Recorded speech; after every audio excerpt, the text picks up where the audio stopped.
Today on Daybreak, the National Trust is celebrating 40 years of conservation and historic efforts. We learn more about the progress made and what's to come. We're recognizing EMS Week and taking a closer look at the people behind the sirens here in the Cayman Islands. One man, 250 miles, one powerful cause. Derek Haynes joins us alongside Meals on Wheels to talk about helping Cayman seniors and the push to complete their fundraising goal. Live from Compass TV in the Cayman Islands, you're watching Daybreak with your hosts, Toby Brennan, Mina Worms, and Reagan Ruddy.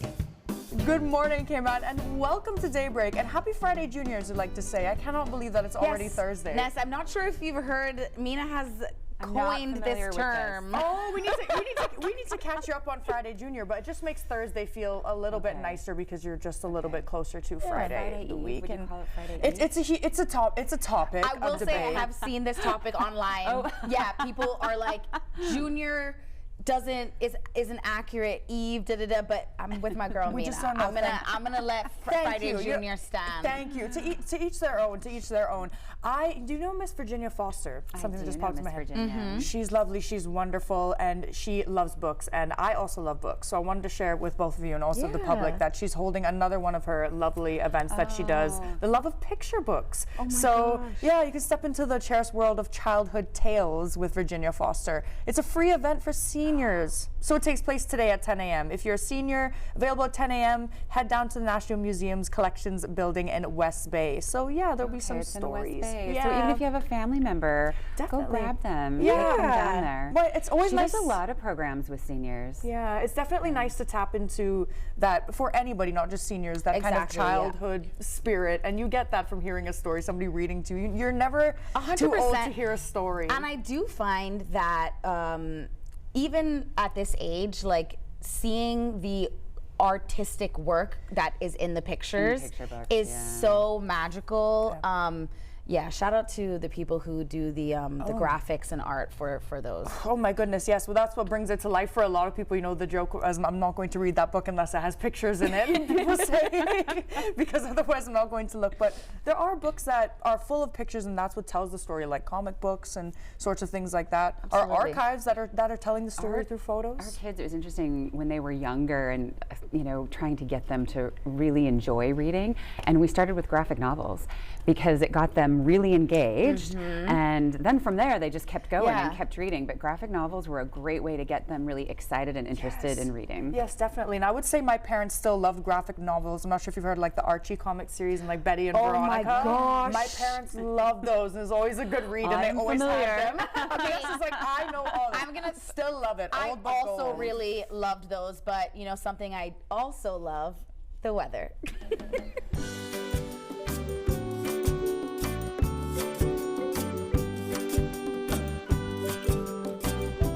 Welcome to your first look at weather this morning. Now, we're starting with the morning with warm, humid, and partially cloudy conditions across the Cayman Islands.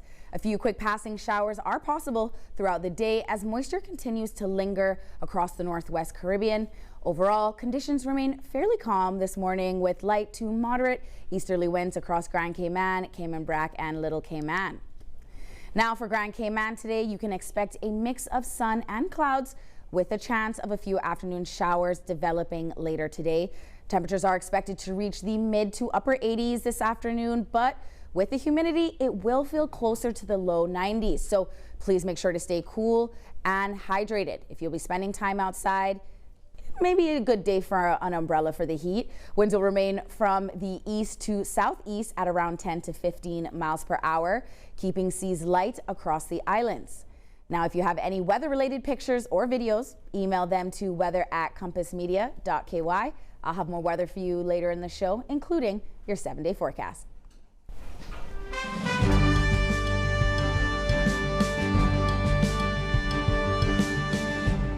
With your news headlines, I'm Mina Worms. Members of government are making the rounds after releasing their one-year progress report. Premier Andre Ebanks sat down with Compass Media to talk about key achievements by the administration and priorities moving forward. The Premier says progress has come from working together in a professional and respectful way. He adds that his government has tackled long-standing issues that have been put off for years, including immigration reform, the Legal Services Act, CCTV expansion in Cayman Brac, and securing protected lands. What will be on the cards is the plan to revamping the prison. We'll also have the plans for the structure, which I'm sure you'll ask about the landfill, how we're going to move to close off the region, which is not that far off, close off the region deal, secure additional land, have an engineered landfill, and then also a plan for the longer term solution. Tune into Forefront tonight at 7 p.m. as Tammy Suleiman sits down with the Premier for a look back at government's first year in office, the challenges, the progress, and what's still to come. A new program focused on making Cayman's nightlife and hospitality industry safer is taking shape. The Academy of Wine and Spirits has launched the Cayman Smart Serve program with one mission in mind: to keep everyone safe. Philip Richter has the details. If we can prevent customers from going out there on the road, in terms of accidents and so forth, then that is a wider service to the community. Shalico Christian, an educator at the Academy of Wines and Spirits, says when he was creating this course, he got input from the National Drug Council, the Liquor Licensing Board, and the police. There's still lots of persons who drink drive, and that was one of the reasons that the Commissioner of Police helped to push for us getting this course. One of the modules in the training addresses drunk driving. The 2025 RCIPS report states there were 277 DUI prosecutions and notes that excess alcohol was a contributing factor to the number of fatal or serious motor vehicle accidents. Mr. Christian says having life-saving numbers on hand is one of the key responsibilities behind serving. Always having a taxi service or a few numbers that you can provide as an alternative for the customer. Again, I advocate never get involved in trying to take keys away or any type of physical altercation. Try and call a friend. Being aware is also key when serving alcohol. Mr. Christian says the course will also teach bartenders how to identify if a drink has been spiked. Has a person started acting differently in the last 5 minutes from the time that they sat down at the bar or they sat down at the table? Do they seem drowsy? These are key signs knowing that. Is another person ordering for them so that it doesn't give them the opportunity to order their own drinks? But the course doesn't just focus on serving alcohol. It also addresses safety in the workplace, especially for female staff. You have different women who work, they close bars and so forth, and that makes them vulnerable. So we developed it's a very introductory course to self-defense. It helps them to get out of situations. And some of them may not be physical because we want to prevent it before it gets there. Some of those prevention tactics include changing tables with a colleague and making a supervisor aware of the situation. The hospitality course is not yet mandatory, but Mr. Christian is hoping it becomes a key step for businesses when handling and serving alcohol. Reporting for Compass News, I'm Philip Richter. And that's it for your news for right now, but please stay with us. We'll be right back after this short break.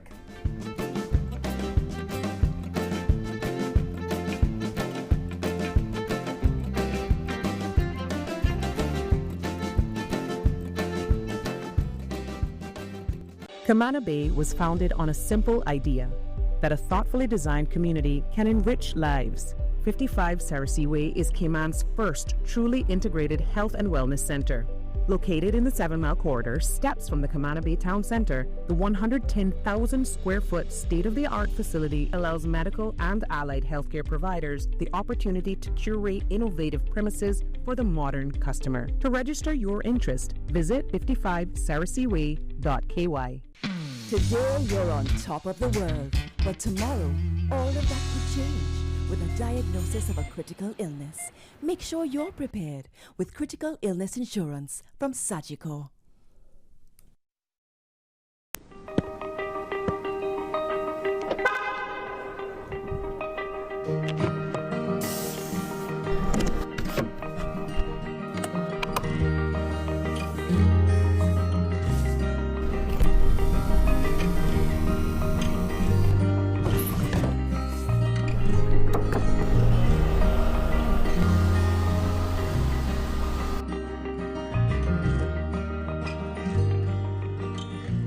some of the most advanced AI tool set. 500,000 web pages to one of the largest websites in the region. And with AI, you'll be able to search every article the same as if it was released today, put up online on CaymanCompass.com. Anyone, anywhere across the world can actually access all of our archives and all of our issues of newspapers going back to 1965. It's huge. It really is huge.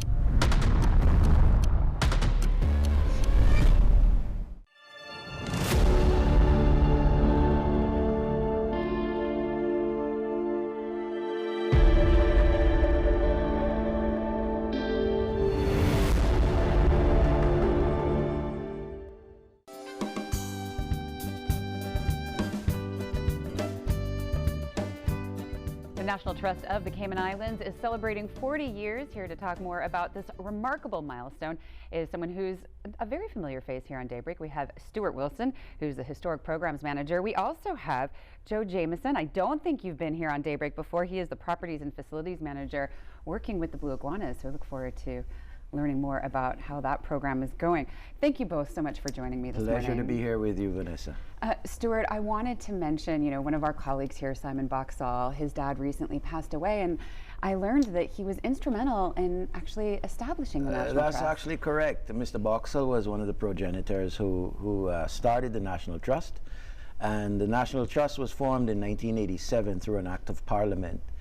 Basically was the result of concern of certain citizens whom had been present when Fort George was imminently going to be destroyed, and they decided among themselves that they needed an organization to protect the built heritage and the culture and the flora and the fauna here in the Cayman Islands, and so the National Trust was formed with that mandate.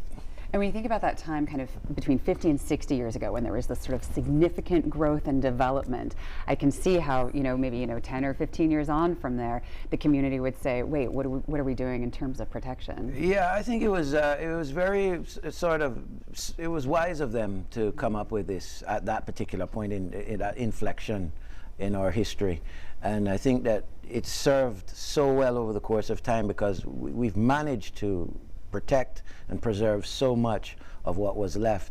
Now, we still have a huge battle ahead, and there's a lot of work still to do, and we do that by moving historic houses when it's necessary, when they're sort of in danger of imminent destruction. We try our best to broker deals with private individuals or entities who may be able to take those houses, and we actually pick the houses up with a crane, put them on the back of a lowboy, and take them to their new home.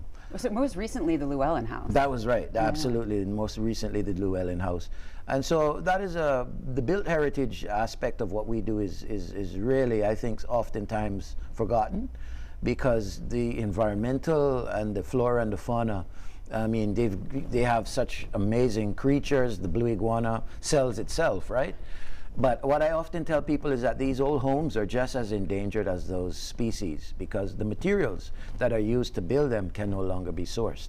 Right. And so from that perspective, these homes are just as endangered as those creatures.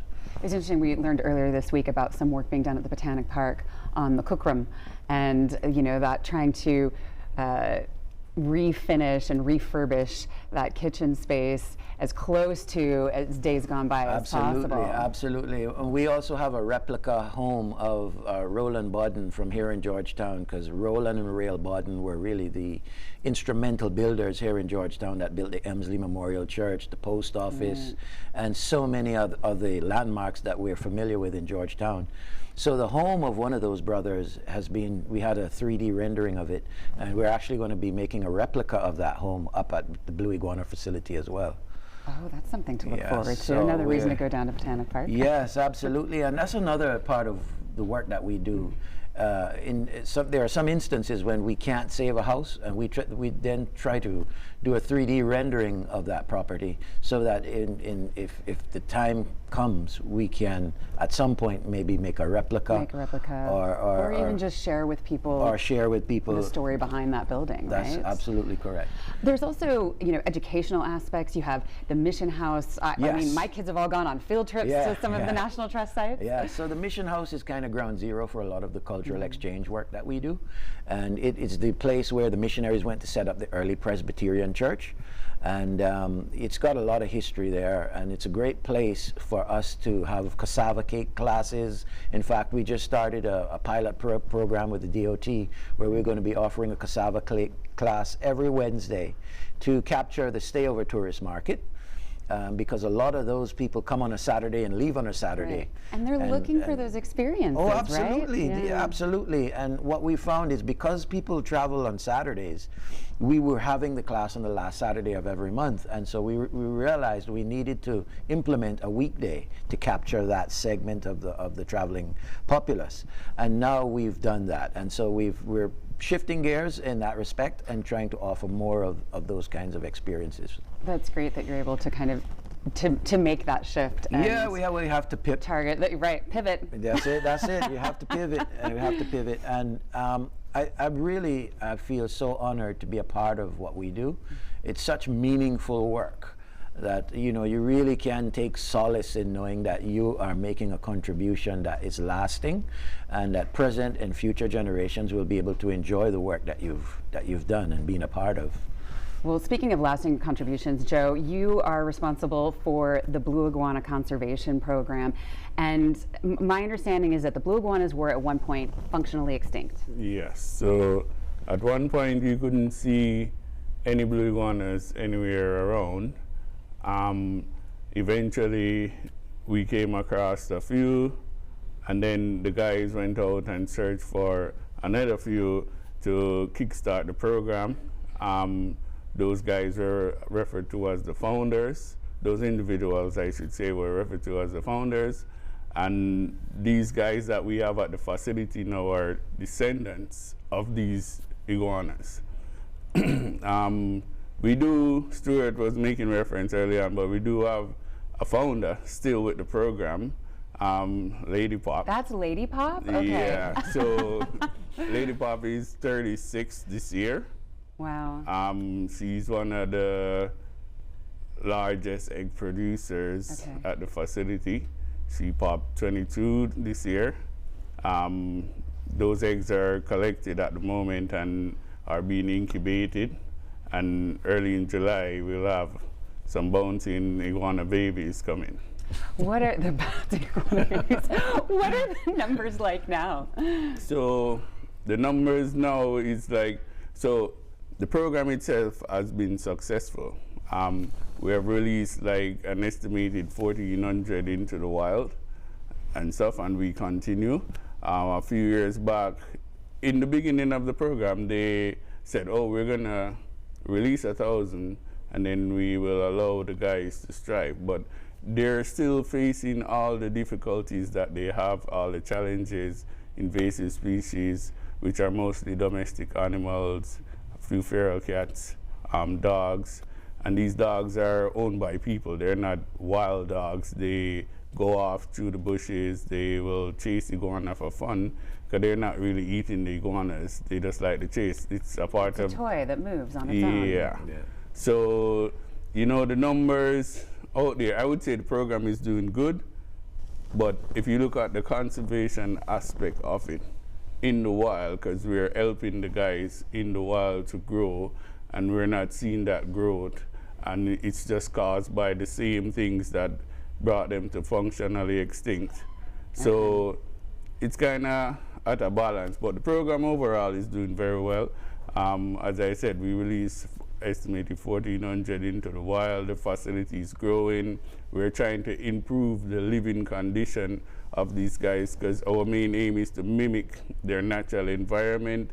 So we're trying to move from these mesh that looks like a prison kind of thing. Yeah, and go into semi-wild, so open spaces. So these guys have plants growing that they would find outside. Even though we will still be feeding them, but we would like them to feel the natural environment and live comfortable, just like how we would want to live comfortable. Well, thank you both so much for joining us. It's an impressive program and impressive work that you're both doing. If you'd like to learn more about how you can support, you can visit nationaltrust.org.ky. We're going to take a quick break. We'll be right back.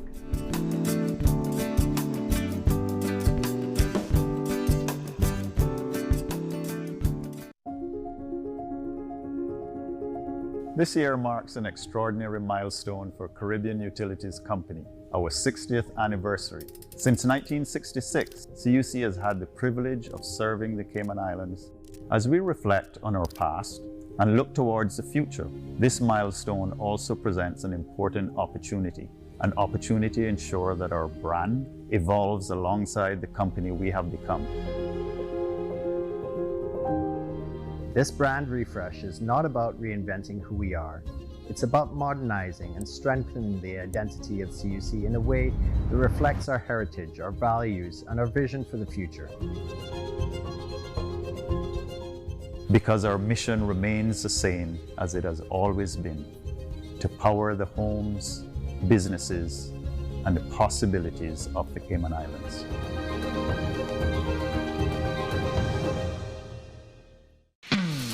Today, you're the life of the party, but tomorrow, a critical illness could have you fighting for your life.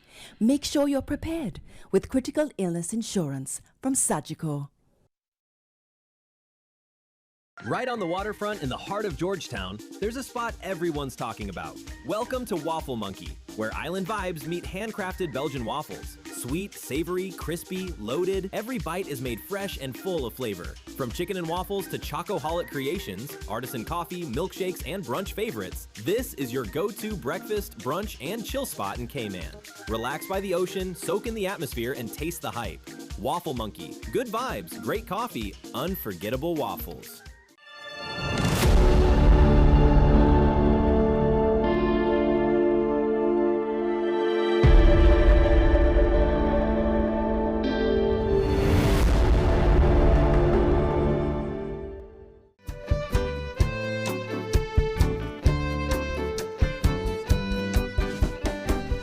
From emergency response to life-saving care, EMS professionals play a critical role in our community every single day. As we observe EMS Week, we're learning more about the profession and what it takes to work in emergency medical services here in the Cayman Islands. Joining me now is David Jace Wilson, Deputy EMS Manager, and Paramedic Jade Solomon. Good morning, both. Morning. Good morning. Morning. Thank you both for joining me, and happy EMS Week. Yeah. Thank you. Now, for those who, I mean, we all know about the field, but maybe we don't exactly know what your roles are. Jace, can you tell me what that looks like on a day-to-day? So, good morning again, Toby. Thank you very much, and thank you to Compass Media for allowing us to come out for this. So, the roles of emergency medical service personnel, so we have the EMT, so emergency medical technician basic, we have advanced EMT, and we have paramedic. Some of the roles that we would perform on a daily basis would be responding to emergency calls for service, and we also provide a non-emergency transport service to persons within the community who are the most vulnerable, so persons who might be mobility impaired, who might need a transportation from their homes to a doctor's visit or even dialysis treatment. Oh, wow. No, I did not realize that. Yeah. Okay. So for those who may not understand, because you just mentioned the EMT and the paramedic, can you tell me a little bit about the difference? Yeah. So when you call for an ambulance, two of us will show up. Usually it's a paramedic and an EMT, so we have different skill sets, kind of different levels. So I'm a paramedic. I can do advanced life support, give some medications, put a cannula in, an IV, give fluids if I need to, medications like that. And an EMT will also do CPR. They're one of our first responders as well. Basic medical interventions and things as well. So we've got different roles that we play together. It's teamwork based. Okay, and so you mentioned like two will show up. There will be usually an EMT and a paramedic. Yes. Yeah. Okay. Now for somebody who might be interested in joining, what kind of credentials or sort of certifications or degrees would they need to be able to do that? So very good question. So to join an EMS program, whether it's at the basic level or at the paramedic level or the advanced level, from the basic standpoint, we would need to have from high school, we need to have good grades in regards to our sciences, our English and our math. We know sometimes people don't like that, I know, but we need to have good grades in science, English, and math. And then we also would need to have a basic CPR certification, and that's actually before you go into an EMT program. Okay. Now, when we're speaking about the paramedic program or even the advanced EMT program, that's where we're going to need more college-based classes. So you're going to have to take college-based anatomy and physiology, college-based sciences, college-based English, college-based math. You see the trend there? Yeah, I'm seeing it. Okay. Now, when it goes into that, what are some of the things that you're doing that make those things very necessary? That's a good point. So the reason why we need to focus, again, something like math, right? Persons are like, why would I have to do this? As Ms. Jade said, a part of the advanced scope of practice, we have to administer medications. And there are certain times we actually have to calculate those medications to the very minute detail. Right. So we have to, right? Because persons' lives are on the line for this. So we have to be very careful in our medication math, our medication calculation. Similarly, when we're conducting our patient assessment, we have to obviously be able to communicate appropriately with our patients. And then what we've identified in that patient evaluation or patient diagnosis, so to speak, we would actually have to commit that into black and white. So we actually have to write a patient report chart. Okay. And we have to be very careful as to how we write those patient report charts, because again, this could potentially go to court, this could be investigated further, or we could just have a medical review as we normally do from time to time, just to make sure that we are in fact doing the best thing for our patients. So we would conduct medical reviews ever so often. Okay, that is very interesting to understand. Yeah. It's not just kind of performing some of those life-saving things, but it's also calculating and making sure you communicate effectively. Yeah. Okay. Jade, I have to ask, what do you think some of the best qualities are of people who go into this work? So I always say that communication is the biggest one. We spend a lot of our time talking to a lot of different people. We show up, police might be there, so we need to communicate what's going on to them. Right. We need to talk to the fire department, but we also need to talk to patients and their families. So, you know, having some compassion also is a big part of our job. We make a lot of decisions and we need to make them quickly, so we do that as well. So just a well-rounded person is usually who I would recommend, just one of them. I love that. And for you, Jace, I'm not sure how long you've been in this line of work. 19 years. So no time at all, really? Yeah, no time at all. He's new. I'm a newbie. No time at all. Well, what would you say has been one of the most rewarding elements of this career for you? You know, there's a saying, you know, if you love what you do, you never work a day in your life. And not to be cliche, but I can honestly say that in doing this job, this is a meaningful way to contribute to the people of our country. And I can say hand on heart, every single day I come to work and I just find joy in coming and just doing the job, so to speak. So I can't honestly just pinpoint one specific thing, but it's the ability to touch and impact patients on a daily basis. And that's so important. I just want to say thank you both for joining me this morning. And again, thank you for all the life-saving work that you do. It's very important. Please stay with us because I have your weather update coming right up.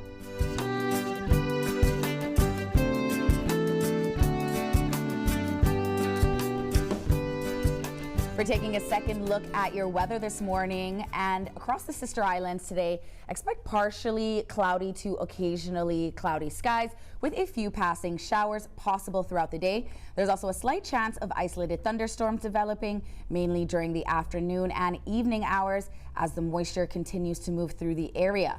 Now, temperatures will remain warm and humid with light to moderate easterly winds continuing across Cayman Brac and Little Cayman. Taking a look at the Doppler radar this morning, we're seeing a few scattered showers moving through the Northwest Caribbean with some light activity passing near the Cayman area. Most of the showers are moving from east to west with no significant organized weather systems impacting the islands right now. The good news is there is currently no tropical developments of concern across the Caribbean basin. For our boaters and fishermen today, marine conditions remain fairly favorable with slight to moderate seas expected across the islands. Wave heights will range between 2 and 4 feet with east to southeasterly winds around 10 to 15 miles per hour. Low tide this evening is expected at 5:41 p.m. High tide overnight arrives at 12:41 a.m. Now, sunrise this morning was at 5:49 a.m. and sunset will be this evening at 6:56. If you have any weather-related pictures or videos, please do email them to weather@compassmedia.ky. I will have more weather for you later in the show, including your 7-day forecast. We'll be right back after this break.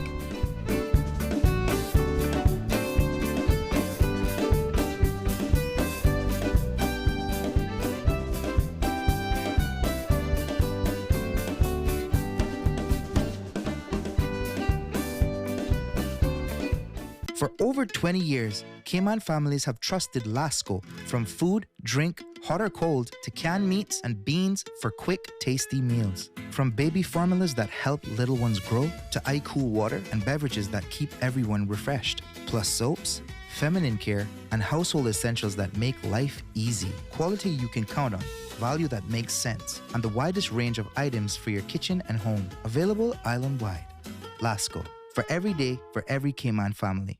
It's understandable why an environmental impact assessment is often misunderstood to investigate only how a project will impact the environment. But an EIA brings together scientists and experts from different disciplines. They assess what the likely impacts will be for all of us, both socially and economically, as well as for wildlife and the natural environment. An environmental impact assessment only adds a % or 2 to the cost of a project, while the benefits of knowing how best to proceed, priceless.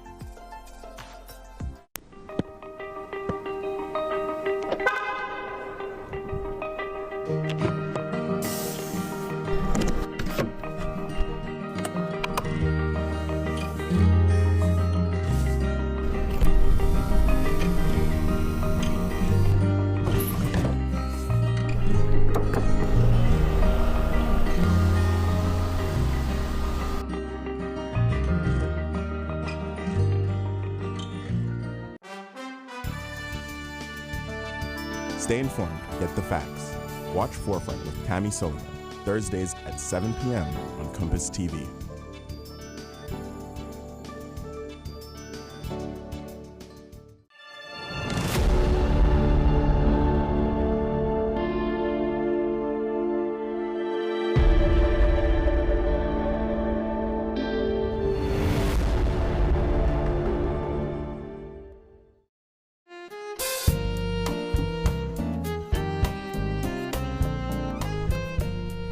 Today on Throwback Thursday, as we approach the month of June, we're looking back at some of the most powerful hurricanes to impact the Cayman Islands. And joining us is Ivan Burgess to help us revisit the storms that shaped our history and the lessons they left behind. Good morning, Ivan. Good morning, man. This topic is an interesting one, not always positive, but a vast one. Tell us a little bit about the history of some of the hurricanes that we've had in Cayman over the years. Well, the earlier hurricanes in the sort of modern time was 1980 Hurricane Allen, and then we had a 1981 Katrina, but of course we mustn't forget the 1932 hurricane, where sadly 109 lives lost. Yeah. Just going a bit of history though, in 1947, that's when the first hurricane was named. 1940, and what was the name of that hurricane? Hurricane George. It didn't affect Cayman, but that's just out of interest. Fun fact, always good to know. Fun fact, yes. And speaking of G's, so we had Hurricane George. Now, can we lead into the next kind of hurricane? I know Hurricane Gilbert had quite a significant impact. Tell us about that. Indeed it did. Hurricane Gilbert hit us in 1988. But just going back, that was in September, but we find out that our high season for hurricanes is August through to November. Right. But we do get hurricanes had hurricanes in May, and they even go through to December. Mm-hmm. So be on your guard, everybody. But Hurricane Gilbert, now we've got some lovely photographs here we're just looking at. Yeah. And again, there was a lot of people left the island as a result of the warnings. And again, Mostyn's at Bodden Town got damaged. Every hurricane, Mostyn's sign gets knocked down. This picture shows the school hall where about 500 people stayed. 500. And over 2,000 people used the hurricane shelters. And this is the Bodden Town Clinic. Note the flags there showing the hurricane, and you should keep off the roads and things. Yes, you can see. So those flags are quite significant. We can see even in the coverage too that the little the little flags are Yes. on there as well, just to symbolize good the hurricane. spot, The good red spot. with the black square in the middle. So yeah, you can just see right here, Hurricane Ivan, and that's no reference to my good friend on my left here. But Ivan, let's actually go into talking about this storm, because Ivan hit us, and it was a rather impactful storm as well, wasn't it? It was, yes, 12th of September 2004. Now, actually, our last paper was published on the 10th of September, the Friday the 10th, and the headline was "Big Storm Likely." Just hold it. Big here. storm likely. And the subheading was "Sister Island to take brunt." But unfortunately, that wasn't quite the case. I mean, all three islands took a hell of a hit from the Hurricane Ivan.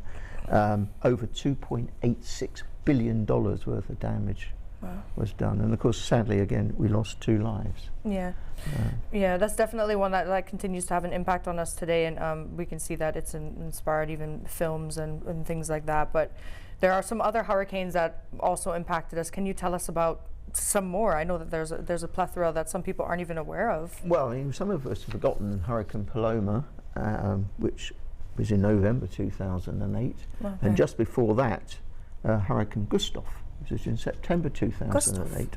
And both those 2 hurricanes affected more Cayman Brac and Little Cayman. Little Cayman took Hurricane Gustav, and Hurricane Paloma took the Brac to a larger degree. Oh, goodness. But Paloma, of course, was on the 8th of November 2008, which was the 75th anniversary of the 1932 hurricane. Wow. So, and it was a Category 4, 145 miles per hour winds. So it was a pretty heavy hit for the Brac. Definitely. 90% of their buildings were damaged over there, and 1,000 people were in temporary housing.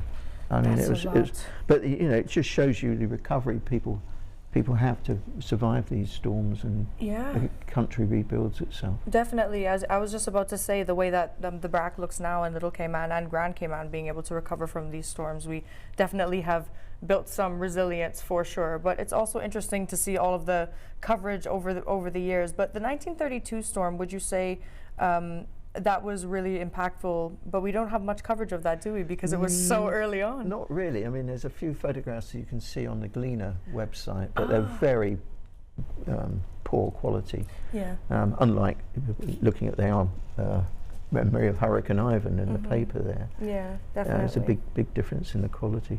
I mean, paper deteriorates, you see. This is the trouble. You look at, these are from this one here I'm holding up is from my personal collection. Yes. And it's not in great condition. Yeah. And it's gone yellow, the paper's gone yellow, and it's quite fragile. Yes. But the Compass bound volumes have been kept in the air conditioning, and obviously being bound has made a big difference to keeping them in reasonably good condition. Yeah, and speaking of keeping things in good conditions, I mean, I have family and friends who still have things from past hurricanes like Ivan that are sort of in good condition, but so many people lost so many things like photographs and so many essential things. So being able to have these sorts of coverage and photographs helps people remember absolutely, and these I mean, events. with our Time Back photographic archive, people are regularly contacting us for, can you find photographs of me? And quite often we're able to do that. So if anybody remembers photographs in the papers in the hurricane times of the 1980s, we've probably got possibly copies of them. To bring back their memories. Definitely reach out for sure. Well, Ivan, thank you so much for walking us through this, and I guess it's a good reminder leading into hurricane season that people need to start preparing and getting their kit ready for sure. And the thing is that with Hurricane Allen, we sort of thought, Hurricane Gilbert, we thought it was going to hit the Brac, but it didn't. It hit Grand Cayman. Yeah. And, so you can never be too prepared. No. But yes. Anyway. As always, if you want to help us preserve Cayman's history by looking back in time, be sure to visit timeback.ky, as Ivan said. Stay with us. We'll be right back after the break.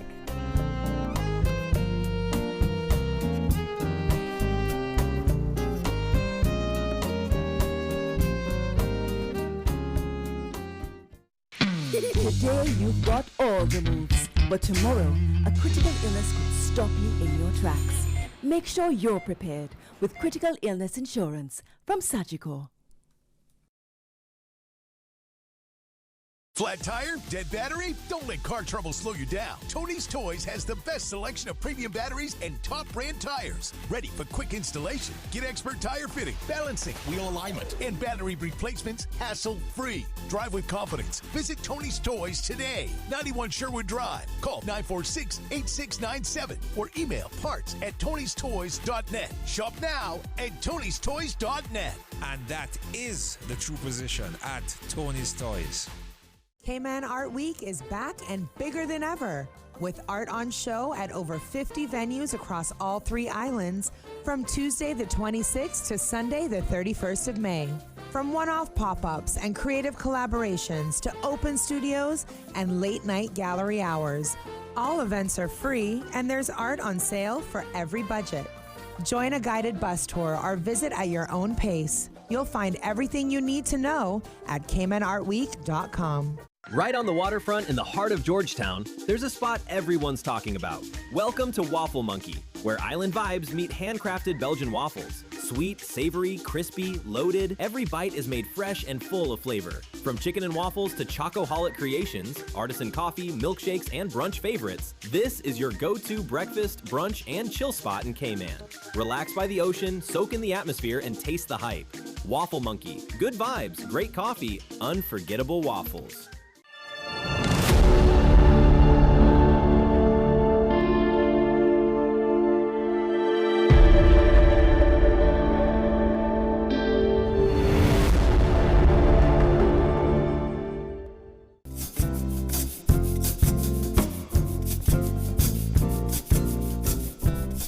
"22 days, 250 miles, and one powerful cause."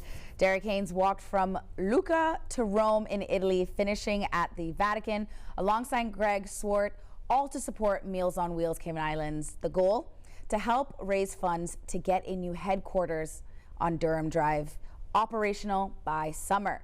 We're joined by Derek now to talk about his journey. Good morning, Derek. Good morning, Toby, and good morning, everybody.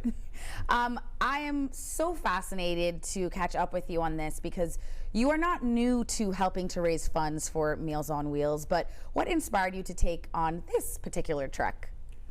Well, I've been driving as a volunteer for Meals on Wheels. I'm in my 27th year now, so obviously it's a nice charity to be with because I enjoy doing it, you know, taking food to those who need it. The difficulty is that we weren't getting any sort of regular place to go from, so we're a bit gypsy-ish really. We started off in Rockhole, and then we were at Burger King, and then various other places. And it became necessary really to have a headquarters for a charity rather than wandering around like that. So it came about that we were going to build and get a building for it. Fortunately, somebody donated the land now just off of Durham Drive, which is where we've been operating out for a while now, out of a sort of a upmarket shed, I suppose. And then, but now the building is coming along well, and the roof's on. So it's pretty much now down to the fit-outs, importantly the kitchen, of course. So that means as well that we'll be able to cook. So royal we there, I'm afraid. But that we'll be able to do the cooking on site. Okay. Instead of having to go and fetch it from the different places and so on. So that's going to mean a lot, and but it's of course a cost. There is definitely a cost. Now, you mentioned again that you have been sort of supporting and helping to raise funds for Meals on Wheels over 20 years. Why has this organization meant so much to you? You mentioned bringing food obviously to those who need it, but at a different, at a deeper level, why has that impacted you so much to continue on? I think it's because you realise that yes, you're taking food to people, but you're also taking contact to people. People there, elderly, who are probably on their own a lot of the time.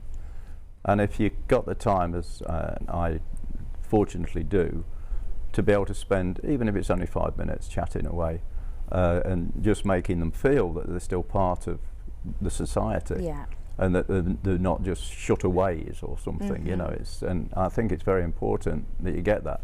And I certainly enjoy in between, the sort of chatter that goes on. You know, there's a couple of ladies on my route, for instance, who are into their 90s, and they seem to look forward to the visit. The visit, and usually finish up laughing and all the rest of it. And that's wonderful. Yeah. Now, this particular trek, how did you select it? Is it a normal route that people do, or how did that actually come about? Well, the first trek I did was 2 years ago, and I went across the Massif Central in France with my nephew, who's a British military guy, so I was well looked after. So again, but we hit a blizzard, and I went down, much to his amusement. Until then, of course, I realised I'd busted a couple of discs. So it was an interesting time. Yeah. However, so this time was phase 2, because the funds raised in that first one weren't quite enough to take us through. I'm told it was in the region, if you count the cost of or put in the cost of the land as well, at 800,000. So it was reasonably successful, but obviously it needed some more. And then, of course, I decided where I wanted to go for my walk. But when I told my wife my plans, she issued that awful thing that you expect as a man, we need to talk, where she brought up my age and how silly I was. So I chose something a little bit easier, which was this Francigena, which is an old sort of pilgrim walk from Canterbury to Rome. Okay. Well, I'm not that good a swimmer. I don't know how I was going to get across the channel. So we started in a place called Lucca, which is a beautiful city just to the south of Florence. And we clocked, Greg and myself, 265 miles for the journey in 22 days, 2 days of which were rest days. You know, we didn't do any walking. So we averaged about half a marathon a day. Some of those days were longer, sometimes over 20 miles, and some a little bit less. But, yeah, that's fantastic. Now, there's been broken ground on this. The roof is up, so you guys are kind of just pushing sort of to the end to do the fit outs and kitchens, as you mentioned. Yeah. For anybody interested in potentially supporting Meals on Wheels, you know, what kind of volunteer work or assistance are you all still looking for before we go? Well, cash is great, of course, and we're up over, I'm told, on this, the latest, we're just over $300,000 towards the fit out and so on. So that's going well. But I've also got sort of friends who have helped along with some of the construction, so that, you know, that's as good as cash, and continue to do so. So there's a couple of guys, for instance, who I know from, from the pub actually, who are going to come and help out with the tiling and things like that. So that's all saving money. That's, you know, by very doing necessary that. to move it along. It is, and the kitchen is a big deal. You know, with having a proper cooker and a walk-in freezer and so. I won't go into too many details, but there is a possibility that somebody who has got an oven might be able to donate it to us over the next few weeks, but we'll see how that goes. All right, perfect. Derek, thank you so much for joining us, and honestly, I look forward to seeing what your next trek might be. If you want to find out how you can support Meals on Wheels, head to their website, mealsonwheels.ky. We'll be right back after this break.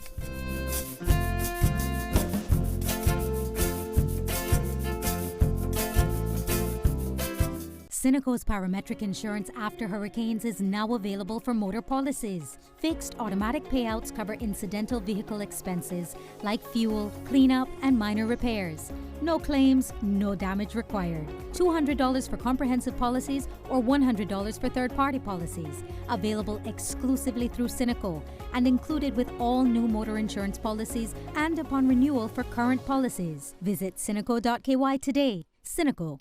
Keeping Cayman covered. Flat tire? Dead battery? Don't let car trouble slow you down. Tony's Toys has the best selection of premium batteries and top brand tires. Ready for quick installation. Get expert tire fitting, balancing, wheel alignment, and battery replacements hassle-free. Drive with confidence. Visit Tony's Toys today. 91 Sherwood Drive. Call 946-8697 or email parts@tonystoys.net. Shop now at tonystoys.net. And that is the true position at Tony's Toys. This year marks an extraordinary milestone for Caribbean Utilities Company, our 60th anniversary. Since 1966, CUC has had the privilege of serving the Cayman Islands As we reflect on our past and look towards the future, this milestone also presents an important opportunity, an opportunity to ensure that our brand evolves alongside the company we have become. This brand refresh is not about reinventing who we are.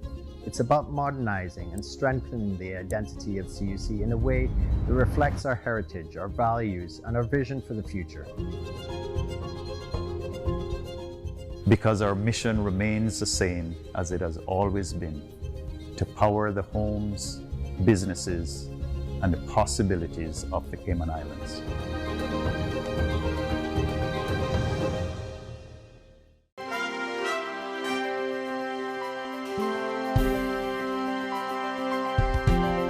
With your news headlines, I'm Mina Worms.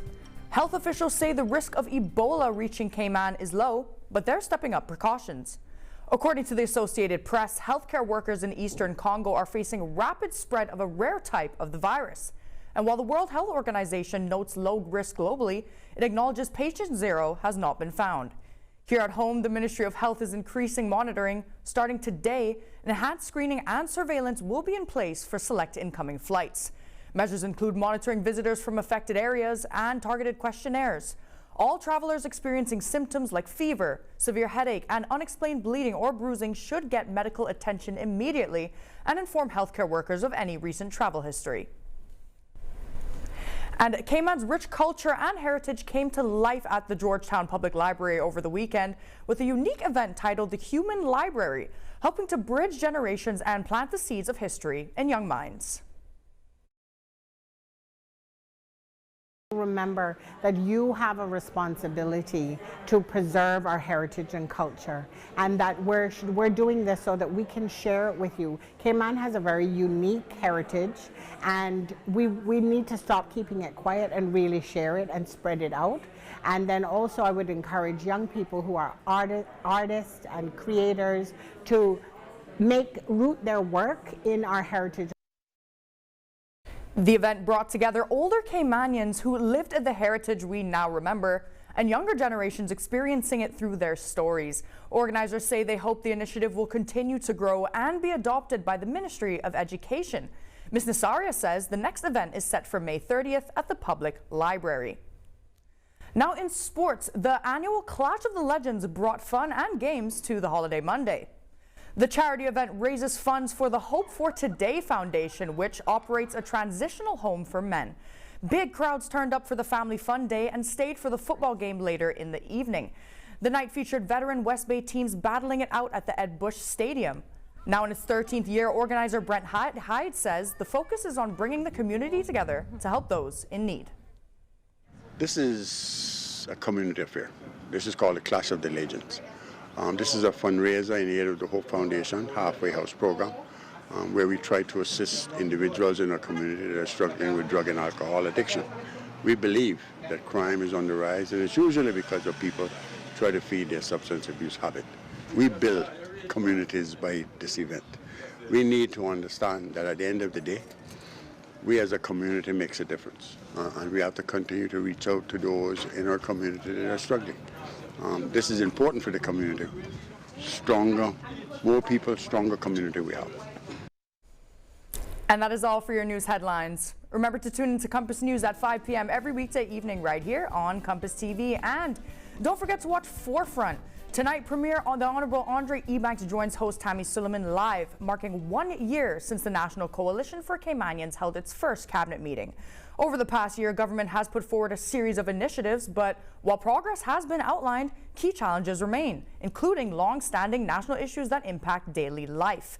1 year in, the discussion will examine what's been delivered, where gaps still exist, and how government plans to move policy into results. And now, a final look at your weather.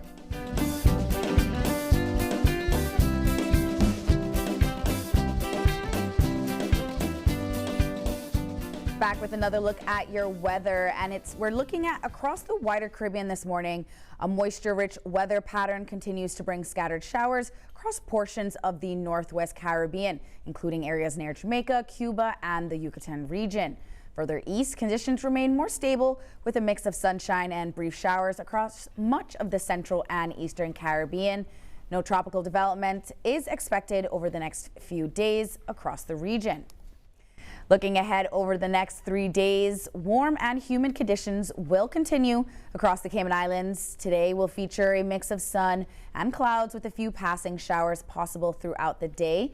Friday looks similar with partially cloudy skies, hot afternoon temperature, and a slight chance of isolated showers. As we head into the weekend, expect more of the same warm conditions.